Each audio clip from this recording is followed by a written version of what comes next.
Hello, hello. This is Erikaa, and we're going to be doing a Facebook Live with my friend Reid Mihalko, who is America's favorite sex geek. And we're going to be talking about energy sex and what happens when a skeptic meets a woo. And this is really inspired by science and personal growth. I love nerding out. What actually lights my soul on fire is nerding out on science and sex. So I'm waiting for Reid to hop on. And apparently, Facebook Live has the feature where you can interview. So I'm going to bring him on. Let's see.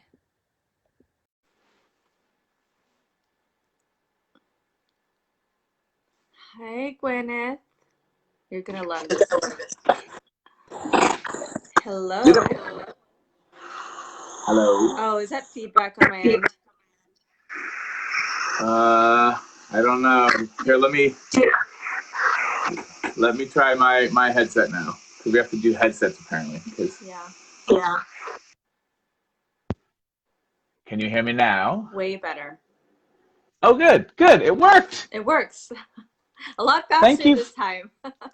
Thank you, Facebook, for finally getting your act together. Yeah. I know it sounds very uh, privileged of me to be yelling at technology for not making it easy for me to join you from different parts of the country over technology and internet and satellites, and for me to be all cranky about it.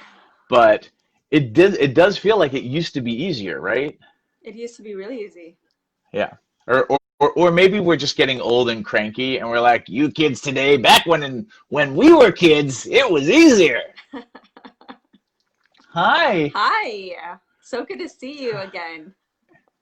It's good to be seen. Thanks for making Yeah. time and for being interested in conversations like this. Yeah, well, this was inspired by the virtual intimacy retreat that Hmm. I saw that there was a flyer, and then I was curious about this whole energy sex, which I was a skeptic at the time. And and then I took your class on energetic sex. And then right after, it was really interesting because I really felt like really drawn to the science about chakras and Tantra. And I got a lot of Hmm. um, haters or skeptics about this. And I said, oh, who can I talk to about science and sex? Oh my goodness, I have an idea. Reid Mihalko. Aw, that's sweet. Yeah, so if for the people watching, if you don't know Reid Mihalko, he's America's favorite sex geek. He runs Sex Geek Sex Geek Summer Camp. You've been featured on Chelsea Handler's Netflix show and tons of Yeah. things. But I personally met Reid at Polypalooza a long time ago when I was on my That Dorothy looking for my path, and you were like one of my characters that have helped me on this journey. So you're one of like my first like characters that helped me was transition. I Yeah. was I the scarecrow? I'm Was trying I to the I'm scarecrow trying looking to for a brain? It doesn't end well for the scarecrow. Oh my god. I haven't seen that movie in years. That's a really great analogy, though. Yeah. Like being the Dorothy and being a seeker and looking for the things and all you know the fantabulous personalities that you run into on those adventures, right? Like it is kind of like the Scarecrow and the Lion and the Tin Tin Man and Man. all the people. Yeah. What was the Tin Man's thing? He was looking for He was looking for a heart, heart. Yeah. right? Because he's like oil, oil. But yeah, Yeah. and now you clicked your heels I clicked my together, and, heels. and where have you come? Where was home for you, Erica? My sexuality is home. Mm, And my whole story is about Dorothy, and Dorothy really represents finding home. And for me, it was like, mm, I was living a double life. And a lot of people know this story, but for those that don't know, I was like doing sex work and living a double life. But since I was a little girl, I was like sexually abused, I was put in a cult.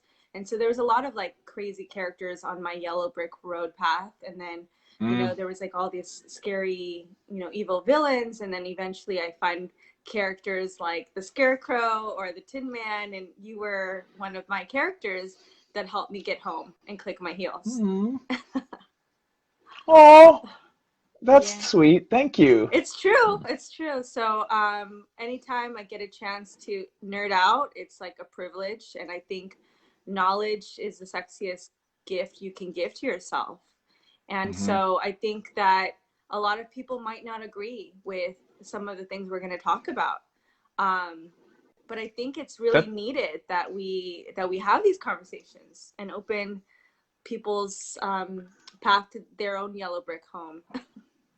hmm Yeah, and just I'm opening up. So I've got my phone here, and I've got my computer screen here, and I'm opening up a window so I can see people's comments. But I opened it because I wanted to quote you because you said, what was it? Knowledge Is is it the best gift you can give yourself. Was that it? Knowledge is the best gift you can give yourself, and it leads to the path of sexual awakening.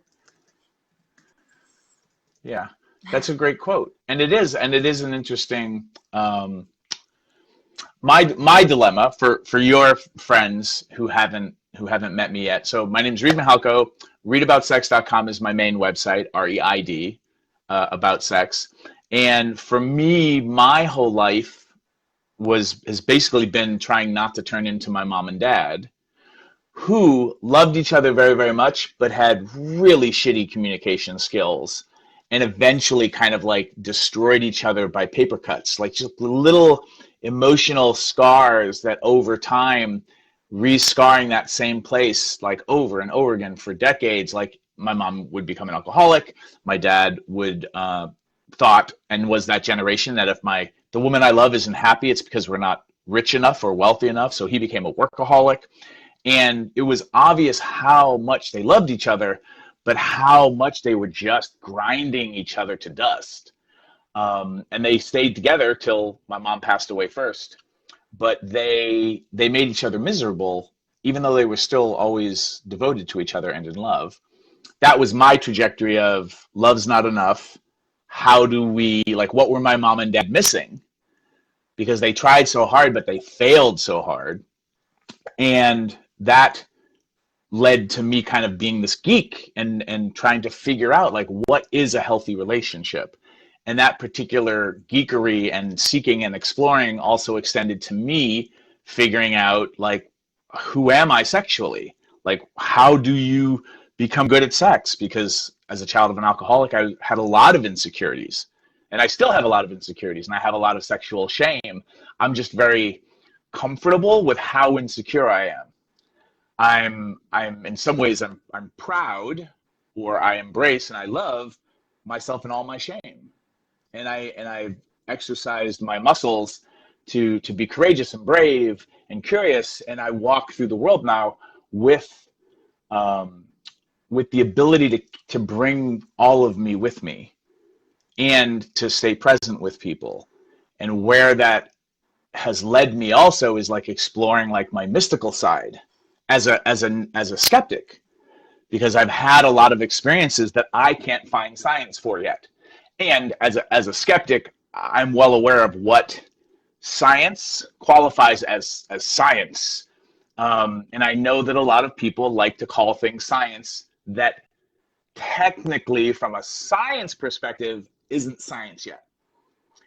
And then for me as a dork and as an ex-comic book nerd, I'm very fond of the Thor movie where he talks about, our magic is your science. And what's interesting now, as I walk through the world and talk to people who work in science and medicine and people who work in esoteric mysticism, is if you dig around enough and you stay open and curious, you can start to find things that we might be able to prove eventually and make it more sciencey. And that's very exciting for me. and for, speaking to my skeptics, my people who love peer-reviewed, double-blind research, I'm going to tell you, this is how I look at it. Placebo effect is real. We know that. That's science. And I don't need to understand or even believe in something to be able to access it. So, when we harnessed electricity and somebody invented the light bulb, it was a miracle. It was miraculous that you could flip a light switch and light, not coming from a candle, would illuminate the darkness. Like, it was miraculous. That, for me, is very similar to, like, a lot of things around Tantra, sacred sexuality, Taoist practices, energetic healing traditions. A lot of this stuff feels miraculous. Like, I have interesting experiences. When I had my Kundalini awakening, it was fucking freaky. But I knew about Kundalini awakening, so while I had a little bit of nervousness, am I having a stroke? I was like, this probably isn't a stroke. And I was able to stay present and continue being curious and looking for information to stay grounded, even though my rational brain was like, this can't be happening. So for my skeptics, if you just want to stay open, think about the ways that people present information that we don't have science for yet as just ideas or symbols to try to talk to your brain about an experience you haven't had yet. The symbol of Kundalini being a coiled up, sleeping serpent in the base of my spine. For me, as an ex-New Yorker, do I actually think I have a reptile taking a nap in my ass? No, I don't. Although there was that trip to Vegas. It's a little fuzzy, so you never know. But this idea of like, oh, when I had my Kundalini awakening, it did feel like a snake, like a long animal slithered up my spine. Did And then really I was feel like, oh, that? yeah. Yeah, and I'll put in the links in the comments. I tell a very funny, dirty story about my Kundalini awakening on Body Storytelling. So I'll put it in the links in the comments. It's very not safe for work. And if you're easily offended, I probably wouldn't watch it. But if you can't tell already, I'm very sassy about my sacred. And I use a lot of humor to try to get people engaged and also like to unstick some energy around belief systems. And so this whole thing, like when it happened, like it felt like a snake crawled up my spine. And then there was this burst of white light behind my eyes. And then it went back down my spine. And then I started twitching and spasming. And I was like, what the fuck is happening? But then it was like, oh, wait a minute. I think in Sanskrit, they call it Shakti pot. And I was like, or Shakti poot or Shakti poop or what? And I'm like, well, they wouldn't call it poop. But I'm like, so I was able to stay present with myself and stay open and curious rather than panicking. And that, whether that's science or not, being able to self-regulate and not go into a fear spiral, that's really useful in life as a technique. And so whenever I'm talking to crowds around mysticism and science, part of what I'm trying to offer is, like, just because we haven't figured it out yet doesn't mean it's not real. And some of the ways that we talk about what we haven't figured out yet tends to be like from older traditions, older belief systems that weren't about scientific method. So if I'm going to talk to your brain and try to explain an experience to you that you haven't had yet,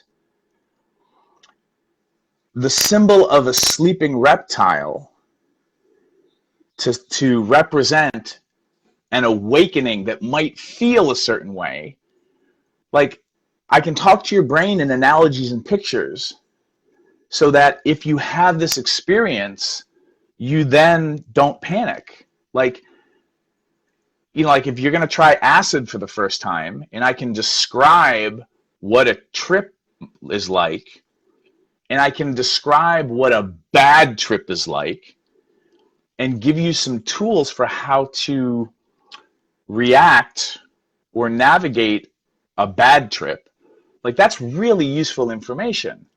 And me using like science and numbers and algorithms to help you try to navigate a bad trip, not as useful unless, you know, numbers and math are an anchor for you for self-regulation. So this is more of like taking like hard sciences and the soft sciences of psychology and things like that. A lot of the new research is coming out around, you know, brain research and nervous system research, you know, because now we have functional MRIs that are tracking spinal activity, not just brain stuff. Yeah, So there's all this interesting things that like that might be helping us understand the esoteric. not to cut you off, but No, please cut me off. because You're like, shut up, Reid. Because you're a New Yorker, so I think I can do that. I love it when I'm, and also like I think it's a good idea for me to be able to be okay with being interrupted. Okay. The thing is, you know, people say it, like, what is chakras for the, you know, the non-woo or the Muggle folk and people that are not into this culture? How would you define it? And the second thing is there any research around these energy centers? Because, you know, sometimes my skeptic friends say there's no research about that or Tantra. And that's what inspired me to do this. So yeah. So I don't know every scientist on Earth. I only have access to a very few of them, and I don't have a lot of access recently because we've all been sitting at home and, you know, not like nerding out with functional MRI machines for spinal cords and things like that. What we think chakras are, and again, like for my skeptics, my invitation is like, I don't understand how the internet and Facebook work, but I can still push a button and be talking to you over satellites and cell phone towers and all these things. Like, I don't understand the actual science. And if I didn't even believe in Facebook, I could still push a button and we could be talking. So the reason I say that is for my skeptics, what I would like to invite you to do is you don't have to understand or believe something to take advantage of it. And give people their space to use whatever frameworks they have to make the world a better place for them. So now we're to chakras, right? So it's like, do I have 7 spinning wheels of light, energetic discs swirling around inside me? Until we can measure that that's something like that's happening, like I'm going to be like, well, my New Yorker doesn't believe it. My mystic and the rest of my curiosity is like, well, what's the benefit of me being able to focus and visualize my heart chakra, like glowing and opening up? Like, what's the cascade of things that starts to happen?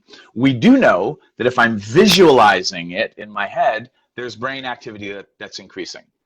So we have the tools now, the machines, to be able to map and prove that visualization, like imagining pictures and things in your head, we know that is increasing electrical activity in certain parts of your brain. What some scientists are trying to study now, because we have functional MRI machines for spines, is, and also everyone, I'm not a scientist, so I apologize in advance for not being able to give you citations and whatnot for these actual things. But what we think might be happening, a particular theory, is that if you look at your nervous system, and there's lots of different maps of the nervous system, right? So if you look at the nervous system, if I'm touching my chest right now, the sensation that I'm feeling on my chest, that's coming from nerves. You know, that's information going to nerves that are coming out of my spine behind me and wrapping around my body.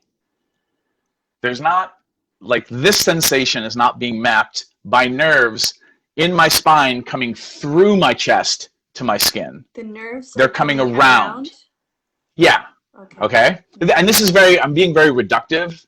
So there are probably people smarter than me who could just tear some of this apart. So I'm simplifying things. But like when I touch my nipples, the nerves are coming from my spine more or less around my body. How would you describe the Why? nerves? How would I describe nerves? The nerves. Oh, well, just like Google nerves and learn how nerves work, and that's how it would be described.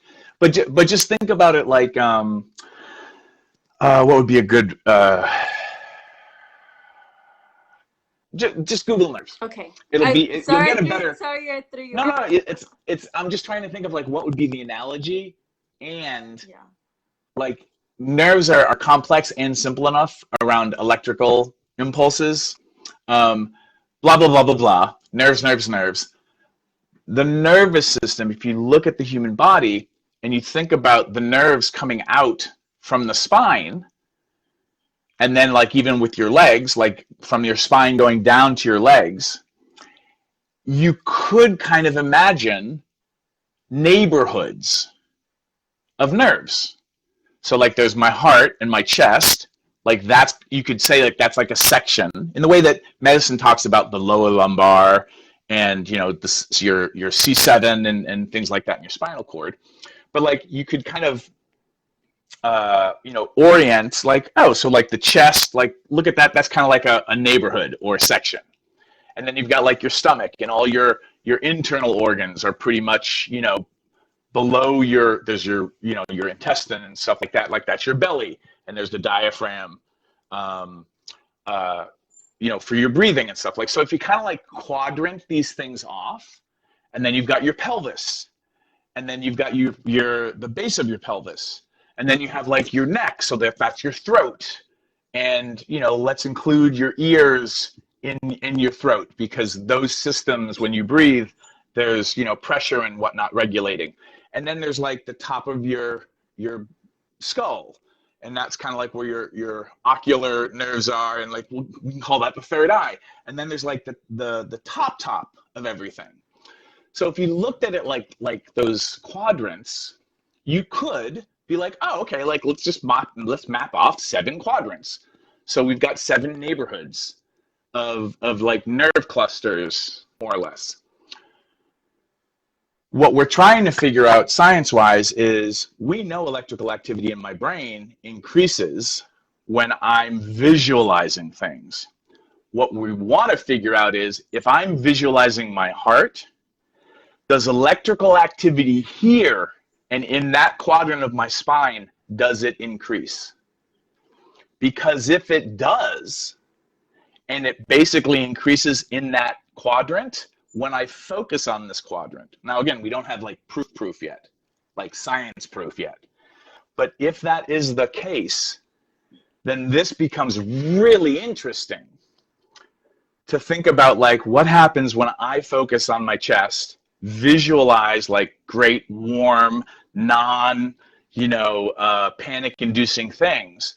Like not only am I increasing electrical activity in my brain, I could be increasing activity in that area of my body, which could then be creating a cascade of other effects. So if that's true, like if that's real from a science perspective, then whether you make the symbol a spinning disc of light or not, I don't fucking care. I'm just going to say picture focusing here, and then that increases electrical activity, and then we can leverage and use those things for good, never for evil. Right. Around Kundalini awakenings and what's called Kriyas, or those like, some people, they get like very twitchy. I'm very, very twitchy when it comes to Kriyas. Sanskrit basic translation would be like an energetic release. I'm very twitchy, and another theory around Kriyas is what we think, we haven't proven, is those kind of twitches are basically, one way to describe them is they're gross motor releases. So if you think about babies and infants when they're like learning how to control their bodies, like they go to touch their face and they just smack it really hard Yeah. because they haven't developed the motor control yet. Like trying to Right? like So like grab something. Like I know that's gross motor skills, and then fine motor skills, because I took this class in college, is like little things, like, you know, trying to pick up like a marble, or, you know, like using their hands. But there's fine motor yeah, and gross motor, and that's just something I know. yeah. So part of fine motor control is part of it is about inhibiting other muscles from firing. So like if I want to touch my nose, there's a whole bunch of muscles that I'm not firing so that I can touch it gently. Because I could just smack it really hard, but I need to slow everything down, and the way that I slow it down is by not firing a bunch of other stuff. So learning how to move and coordination is something that we develop. We're developing this ability to inhibit a bunch of stuff. If you're trying to learn how to swing a golf club or learn a new dance move, part of what makes it, you know, that herky-jerky is like you're trying to learn how to not fire off other things while you're learning to fire other, you know, things off in a smooth like sequence. What we think Kriyas might be is it's the ability, or consciously or unconsciously, but we haven't figured that part out yet, to allow yourself to not inhibit yourself anymore. So are you familiar with when a doctor like taps your knee and your reflex move happens? Now, if I put your favorite person in the world kneeling in front of your foot, and then the doctor hit your knee, you could, most people can, shut down that reflex so you don't kick your friend in the face. So you can inhibit certain kinds of reflexive situations by really putting your focus and intention on it. Yeah. So now what's interesting is, what if you could focus your intent on not inhibiting things? So that then, if you just have a little electrical nervous system storm pass through you, you might have some gross motor release that is basically that you're not controlling because you flipped the inhibitor switch off. So if that helps explain Kriyas and the spasms, then by you like shifting your intention, maybe through learning meditation, maybe through other practices, whatever those things are, that allow you to remember or find the off switch for your inhibitor response, it actually might be in some ways beneficial or therapeutic for you to just let your muscles kind of just do a thing, because you've been walking around most of your life inhibiting a whole bunch of shit subconsciously. These are all just ideas, theories. None of this has been proven yet, but this is some of the best thinking that I've come across from people, you know, from like medical and science folk trying to like make sense of this, because they're like, so what does it feel like when you're flopping around? And I'm like, I mean, it feels embarrassing and weird because I feel like I'm a weirdo because I'm not controlling my body. And they're like, but can you shut it off? And I'm like, I can calm it down. I can tell my body, don't do that. And they're like, huh, okay. And so there are some medical people out there that are looking at these things to try to understand them, because what some people in these areas are running into are these people who are having these uncontrollable episodes, and then they do all the medical research and there's nothing wrong with them. But you know, Western medicine can only say there must be something wrong with you because human beings aren't supposed to flop around like that. So I hope any of Yeah, that's useful. it is. And this is in the same category as like energetic sex, right? With like Hmm. the Yeah. kriyas and then like the chakras. Um, like how would you define energetic sex and why do you think it's important for people to practice this, especially that we're during these quarantine times? Yeah. Well, so first off, like for me as a sex and relationship educator, and like if you ask a sex educator what is sex, the proper answer is like a lot of stuff. It's kind of like asking a jazz musician, what is jazz? Oh, And and got the, and the proper answer is jazz is jazz, baby. Um, so like so sex can be so many things, and sexual engagement and connection and intimacy can look like there's so many crayons in the crayon box of what that can be. And now we're going to start like leaning into like what is energetic sex, woo woo, mystical hippie sex, like what is that?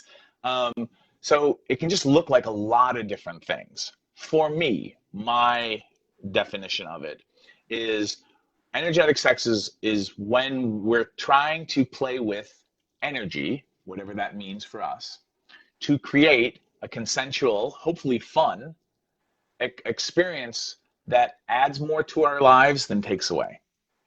So I like broad definitions like that because then you can bring whatever crayons you want to it, and it doesn't make it wrong. I don't think energetic sex is more evolved than regular sex, like friction sex. What I think is evolved is that you give yourself permission to figure out what works for you and then go create more of that in your life.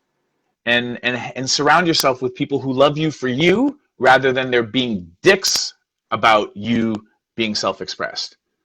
So, surrounding yourself with a bunch of people who poo poo poo on esoteric mystic experiences when you're having a fucking blast, lighting incense, throwing rose petals everywhere, chanting, and then coming real hard, like I would be like, well, stop hanging out with those people. Like, why are you hanging out with them? That's not fun. Um, Energy sex can be really useful as an exercise of exploration. Just being curious with your loved ones about like what else is possible in life. Let's go try things and see what we like and what we don't like.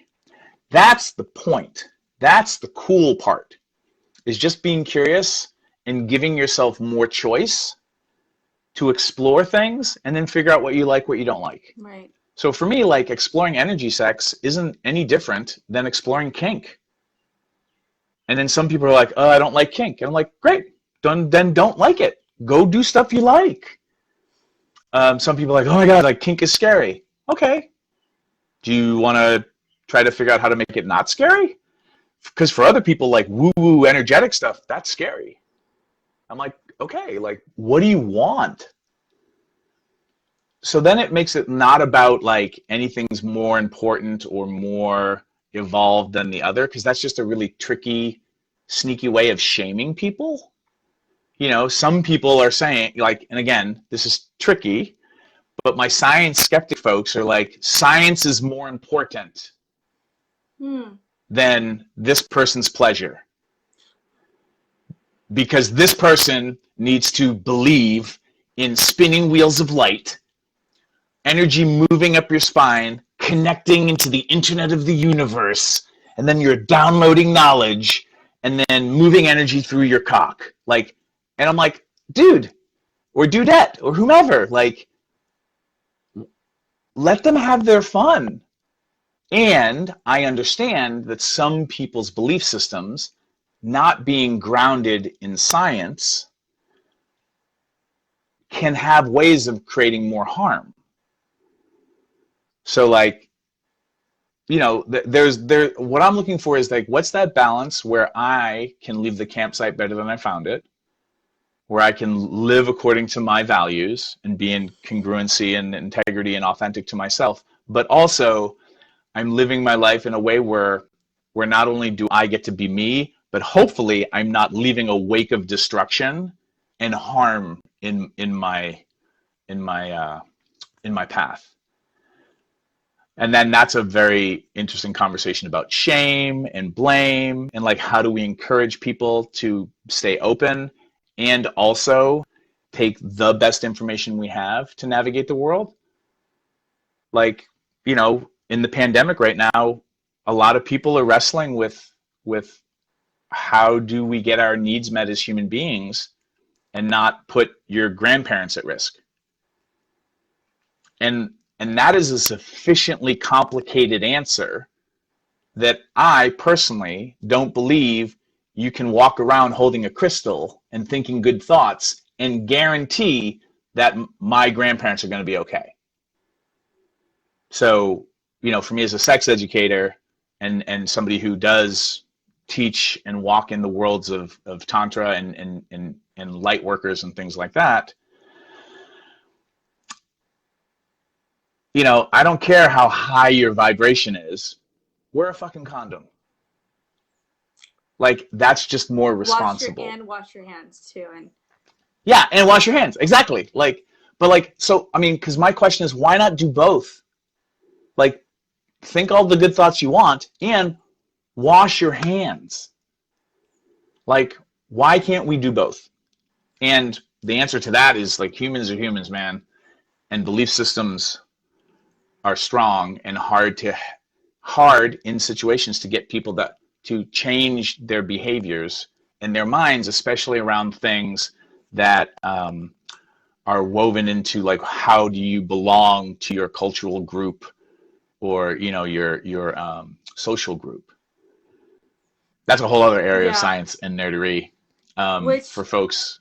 Brings me to my next question. Because I noticed, like, there's a lot of information. We're, like, in this information era, and there's, like, politics or opinions out there. Mm-hmm.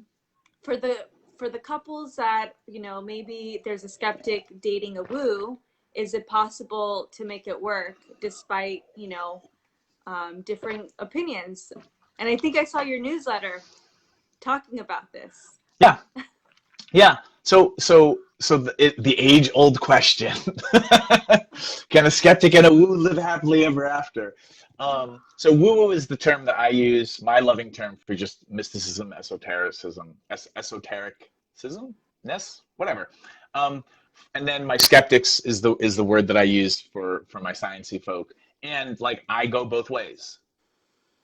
But I've reconciled that for myself, where I'm like, oh yeah, like, that I'm just having experiences I don't understand yet. Like, we still don't know. Like, well, I was going to say we don't know why we dream, but, like, actually there's some good science now that's talking about why we dream. But again, like, trying to understand the whole of human experience and then picking a side, what's right and who's right. The challenge is, again, like, you end up making everybody wrong. And then people, when they feel made wrong, don't want to play with you. They don't have better orgasms. I know there's some kinky people out there that's like, oh, no, it's much more pleasurable when you tell me I'm a bad boy and I did it wrong. I'm like, okay, but you're a standard deviation of, like, 2 and 3 on the side. I'm talking about bell curve now. So if you're looking at life from how do I live a good life and what am I measuring that by? For me, part of that is, do I get to be myself and leaving the campsite better than I found it? Which is now like a harm reduction strategy. Like, I want to not hurt people if I can. A little bit robotic. A little garbled? There we go. Am I back? Darth Vader for a second.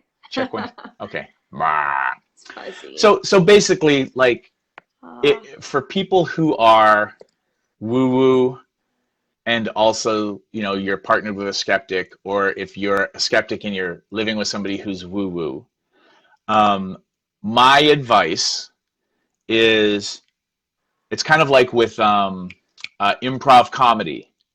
Like, what's the yes and? Like, what's the third choice here? How do you play?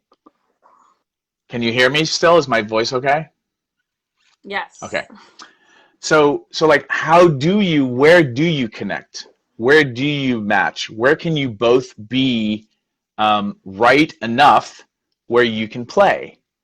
So if you think about language, so like if I call this piece of plastic that I throw to you and we play catch with, if I call it a frisbee, and in your language you call it something else, and then all I want to do is I'm not going to throw you this until you call it what it's supposed to be called. And I'm like, okay, why are we arguing over the name of this thing when I speak a different language? Like, and when you use language, people are like, okay, I get it. You call it one thing, I call it another. It's still a thing that we can play catch with. We can play catch with this frisbee, even if you won't call it a frisbee. I think approach life like that. You want to focus on your heart chakra because that gets you in your body and out of your your sympathetic nervous system into your parasympathetic nervous system so you can ground. And then you like to chant because now you're activating your vagus nerve, VAGUS, for my nerds who want to go talk, nerd out and Google vagal theory. So you're using chanting as a means of self-regulation to get more in your body so that you can release more oxytocin. We're eye-gazing because looking at a friendly face is firing off a bunch of cascade of mirror neurons and other things so that now you feel more connected to me and you're not in danger. And then that makes you have a more powerful orgasm, more pleasure, more fun. You think I'm a rock star in bed because I'm chanting with you. So that builds connection. I'm eye gazing with you because I know what's happening neurologically with it. And now we're doing all this fun hand sex stuff. And then, because we're breathing and you're relaxed, you come really hard and you think I'm great in bed. That's what I'm going for. Why am I going to argue with you over whether you have a spinning disc of light in your heart or not? I'm ruining the possibility of you thinking I'm a rock star in bed. Why am I doing that? Just so I can be right? I hope that makes sense. That's my rant. I'm done with my rant. That was epic. Just quickly, I was going to ask if you can just demo that breath, that activates the vagus nerve. Sure. And then we can talk about the festival that's happening.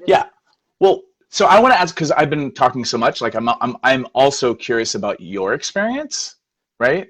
Because we've been talking a lot about my experience, but for you, like, what have been a couple of the things that have maybe there's not science for it, maybe you don't even feel like you have all the words for it, but like, what have been some of the things in your journey that have allowed you to experience more pleasure, more something in bed when it comes to however you define energy sex?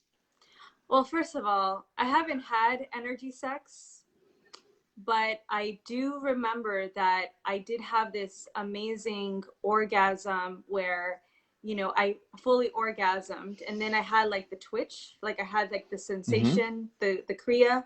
I don't know if I had the serpent in my spine, a sleeping serpent, but I do remember that I just couldn't stop like controlling. It was like an orgasm after orgasm. I wasn't thinking about science.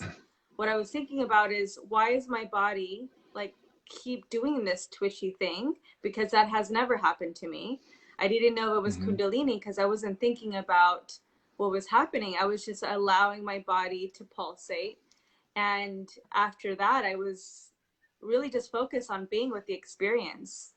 I wasn't trying to control it. I wasn't trying to like ground. I was like, this is kind of nice. Like, I haven't had this ever. And I think that that's a beautiful experience.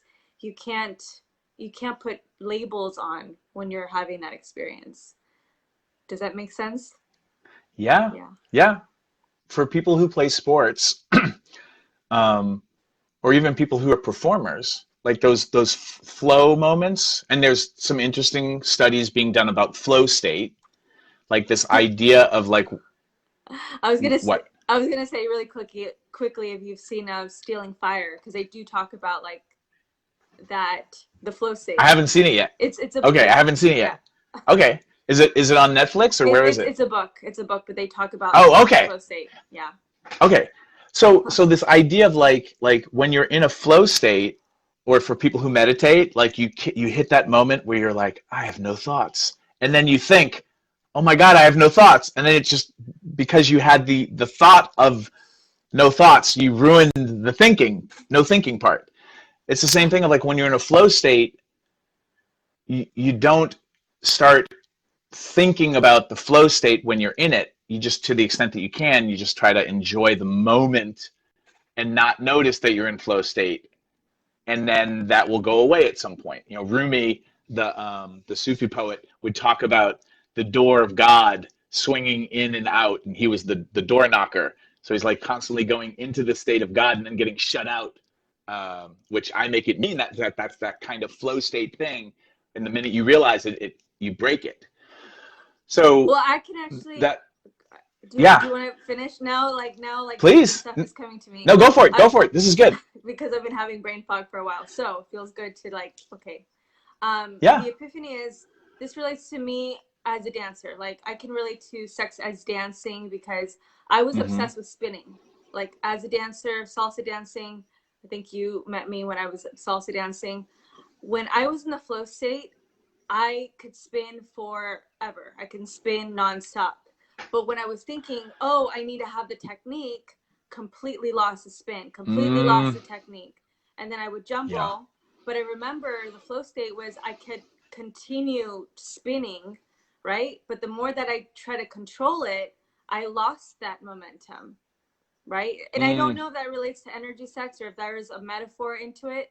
But for me, that's how I see, like, when you're really in that flow state or having that energetic kundalini or kriya, like, if you're just in the moment, allow yourself to be in the moment instead of trying to think your way of what's happening.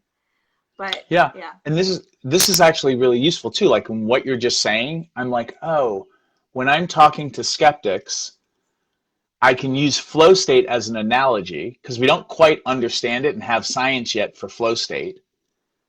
But we can recognize that that's a beneficial, like for sports and for performance. Like that's kind of cool. Like you want to be in that state. It's kind of cool.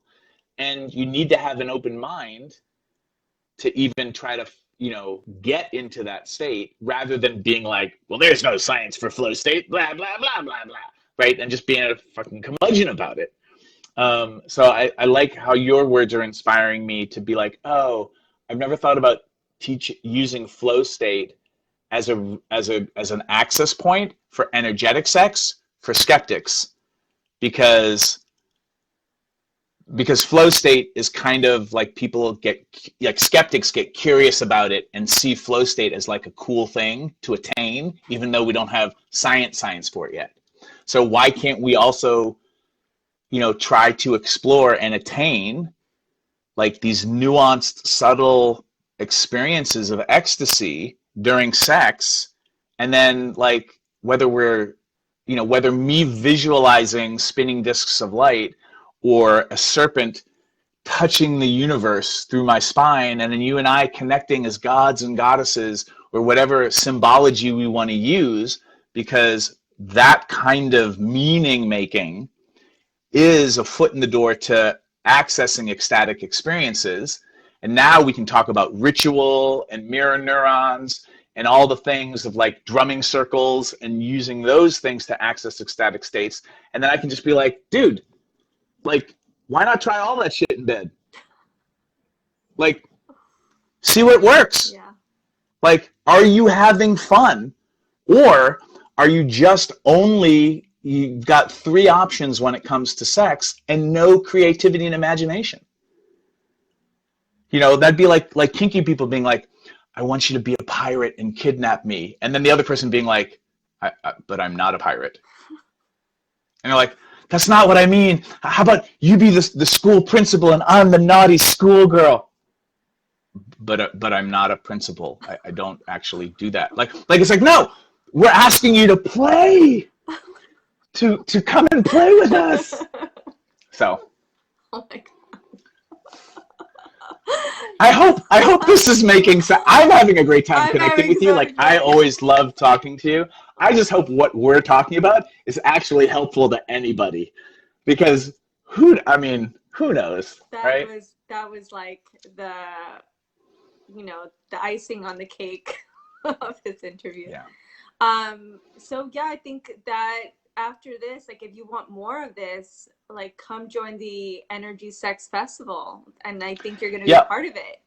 I Um, am. Monique Darling and Peter Peterson are the creators of what's happening this coming weekend. So it's the Energy Sex Pleasure Playground is what they called it, and they're spelling energy sex. It's just SXX in hopes that Facebook allows us to promote it more and not like shadow ban everything, because mainstream culture is pretty sex negative.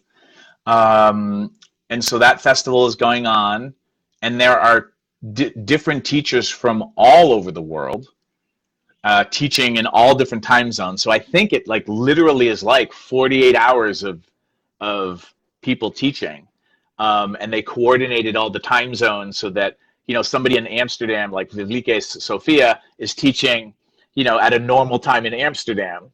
Um, and so like people should go check out the link, and I can drop it in the comments. Um, but like go check out like because this is also like a smorgasbord of dabbling in different ways people teach and different experiences and exercises, and knowledge around variations of energy sex. Like Kathy Vartuli is going to be talking about like removing your blocks so that you can get more into your body around exploring these nuanced, esoteric experiences. Destin Garrick, whom you and I both adore, yeah. is going to be teaching. So it's also a great experience to get a tasting of a lot of different ways of teaching. Like some people might not like how dorky I am, or that you just don't want your energetic sex advice from a white guy. Like I get it. Like, so go check out the diversity that is there, um, and go have fun, and then grab the information that works for you and take it. Like take those tools and go build the lives you want. The tools that don't work, the information that doesn't work for you, it's probably not because you're broken. It's just not the right tool for you or not the right teacher. So just like fucking chuck it and just keep using these experiences to build your ability to be curious and to go find more knowledge. Amazing. And what are you going to be teaching? Are you going to be teaching how to awaken your sleeping serpent?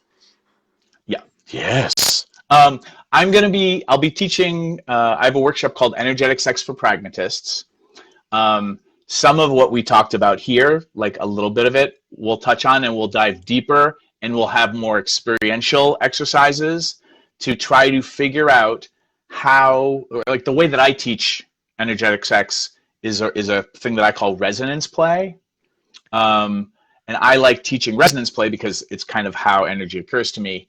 And whether it's real or not, the way I teach it seems to help people figure out how to experience energy sex in ways they hadn't before. So like I use a lot of analogies because I'm trying to talk to your brain to help you figure out how to have an experience you haven't had yet. And so I'll use a lot of analogies and a lot of humor, and lead people through exercises that try to figure out how to feel that serpent, and also how to play with and feel the energy from somebody else. That's what Yeah, I'll be doing. that's And amazing. I'll even put in the comments, I'll put a link to the handout from that workshop just in case people can't get to the festival, because you can still like nerd out on some of the information. And there's a couple of different ticket prices. If people need scholarships, just reach out to Monique, because there are like some discounted tickets and scholarships available too, because I know that a lot of people are struggling right now around finances and things are so uncertain. So we don't want costs to be prohibitive for people to come and enjoy themselves and also connect and meet a bunch of like-minded, curious folk, so that you can like feel like you're not alone in the world of trying to expand your sexual and energetic horizons. Thank you, Reid. That's You're welcome, Erica. a beautiful, fun, playful interaction. I know that I'm gonna see you again. I just know. Mm, I miss you. It's good to I see your miss you face. too, Thank you. of Even course. in these connections. And also thank you for doing what you do, and for all the work and all the journeying and seeking and the ups and downs that you've gone through, and how you share it with your community and your friends and fans. Like, I appreciate that you're out there in the world doing what you do. Yeah. And thank you for being courageous and brave and sharing with people. Thank you. And, you You're know, welcome. one last note is I really believe that we need sex educators, healers and coaches more than ever. And, you know, don't yuck everyone's yum during these times. Exactly. Don't yuck Exactly. everyone's yum. And that's the thing that I want to bring to this platform, is I want to bring more educators to this platform, different, like, you know, schools of thought. So then that way we can like, you know, figure out who we are and what we believe in. Yeah. Yeah. For my friends and fans, where can they find you? What's your website? ErikaaBriones.com with 2 A's, and I'll put that in the comments. So if people want, you know, some sexual healing, spiral, and, you know, nerding out on sexuality with embodiment work. That's one thing that I'm starting to realize is like my gift is dance, and I bring dancing to this culture, and I feel like dancing is my science. Great. Yeah. Thank you for doing that. Thank you. Awesome. Love you. Thanks Reid. for making time for me. I appreciate it. Love you too. Bye. Bye. Bye, everyone. Share this video with your friends.